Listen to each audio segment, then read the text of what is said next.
So tomorrow we are facing Spurs, and it's one of those games where you think we need to win. Like we are in position 8 or 9. I haven't even concentrated on the table because right now it's like whenever the topic of tables comes up, we are blind. We are not seeing because our hopes are so much higher than our reality. Like we are expecting to win the Premier League when we are not winning the games. I don't know how that will come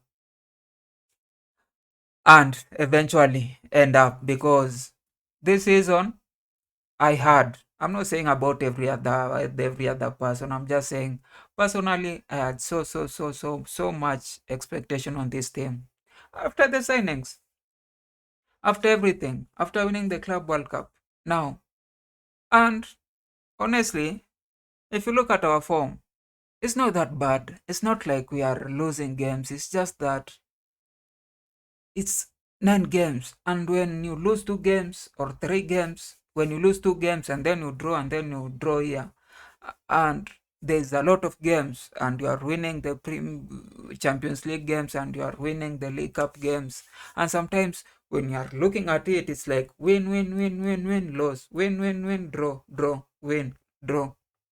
And then you look at the table and you realize that the only wins we are getting are in the Champions League and in the League Cup, but in the Premier League, we are not getting the wins that we need to be fighting for the title. But eventually, we'll get there because they're just mishaps. I know a lot of people are complaining and saying, Maresca out and everybody out and this and this and this and this. But personally, I'm so relaxed because I know we are far from the top, but we are not far off.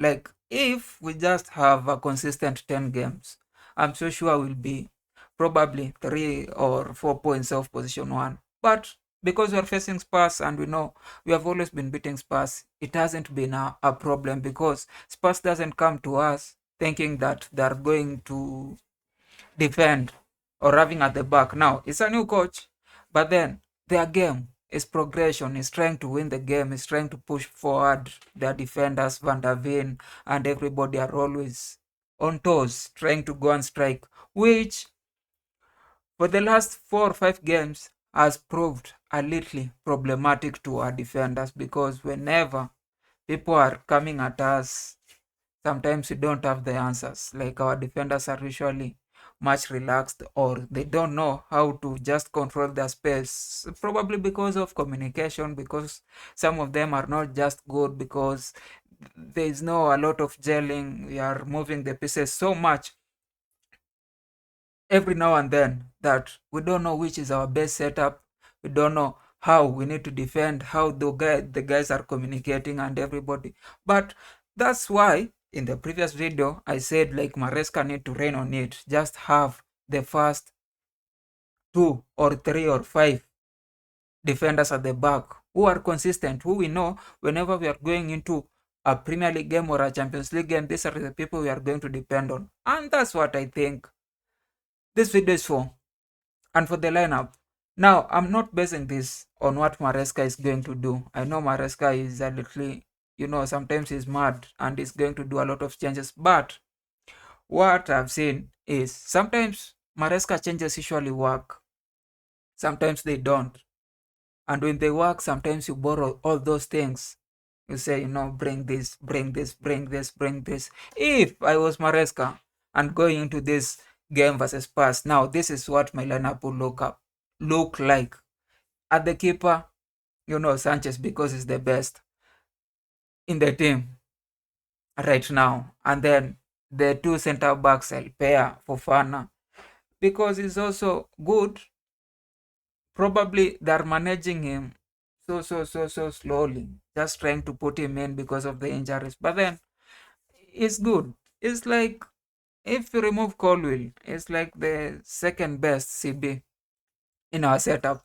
And because Achampong has been doing a lot of stuff, I know he played in midweek, and probably the coach will want either to bring in Chaloba or maybe his favorite defender, Tosin. But I think Achampong has just proved so well. And I don't know why this lineup will not work, because Achampong will be playing where he's playing, probably a CB or a CCB. Then you'll have Kukurela defending, and then Fofana defending, and then Rese James moving up or down, which sometimes it may be a problem. No, I don't know how, because of my selection in the midfield. Now, Kukurela is the best, Rese James is the best, you have them. In the midfield, you have Caicedo playing as this is 6 or 4 if you are in uh, classical number calling, and then you have Enzo pairing Caicedo, who's playing an 8, and then I've put in Malogusto here because Malogusto, in the game where he played, where he's playing, he ran, he brought on a lot of energy, a lot of tenacity, a lot of, box to box stuff, defending, striking, defending, striking, and he proved in the game where he played, where he's playing right now, if he'll play wherever I've put him, we didn't have a problem in the midfield. Like, even we lessened the work that Caicedo does. Like, we were able to free Caicedo. If you compare him to the last game Caicedo plays, he did not do well. He was struggling. He was struggling. Like, he wasn't on his game. And I think it's because sometimes when you pair him to Enzo, who's not always. Enzo works hard, but again, when it comes to defending, when it comes to tackling, when it comes to pushing players, sometimes it's just a little slower, a little slow. So Caicedo usually has to do all the work by himself. But when Malogusto was there, he used to lessen him. He lessened him a little bit, and he was able to control himself. I don't think he even got a yellow card, which has been the norm. That's why I think now the problem is, if you're putting those three at there where they are now, you wouldn't want Rese James to keep going forward, because you want Rese James to come back, because the defensive unit there is a little, what do you say, is not that balanced.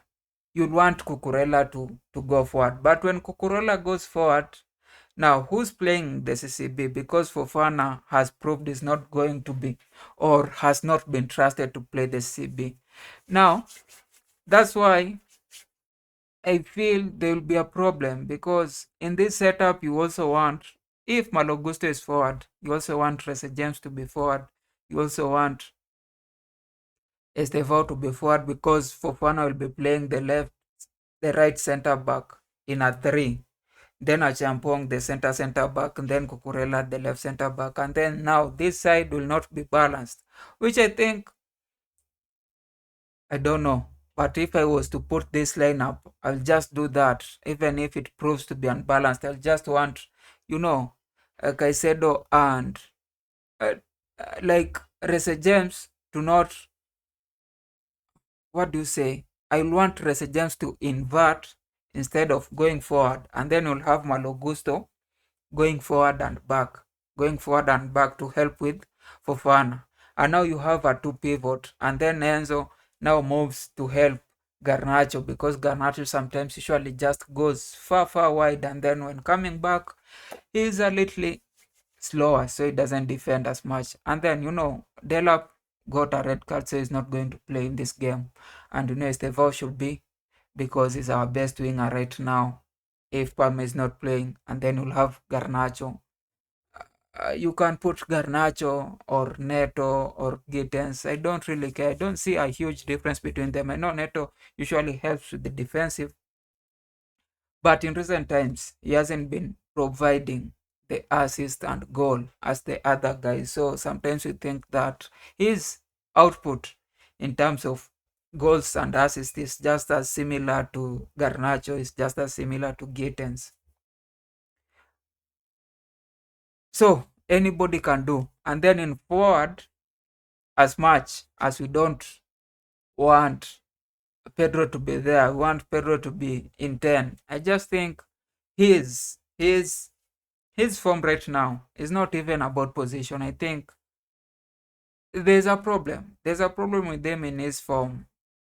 He hasn't had a lot of those chances where he's just scoring, where he's just shooting at the right place, where he's just getting to the ball as frequently as possible. And probably it's because a lot of teams have been playing defensive against us. A lot of teams have been backing the bus, and now it's so hard to break them or to bring the ball to the striker. Now, I don't know if this will be the setup to change that.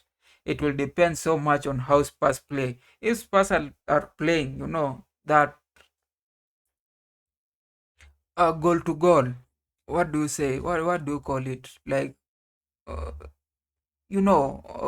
counter. I don't know how you say it, but goal to goal. Now, Pedro might have a lot of those. He might get to the ball more frequently than in the past games. And if he gets to the ball, he has the shoot, he has the flair, he has the pinpointing, the accuracy. So he might get anything. So if I was to put a lineup for Chelsea, this will be my lineup against Spurs, and I think it's one of the best lineup you can get from the people who are available right now, and it's one of those things which might make us get a win. Anyway, that's just for me. If you are still here, you can, push the subscribers button. It's just here. Where? Here. A nice day.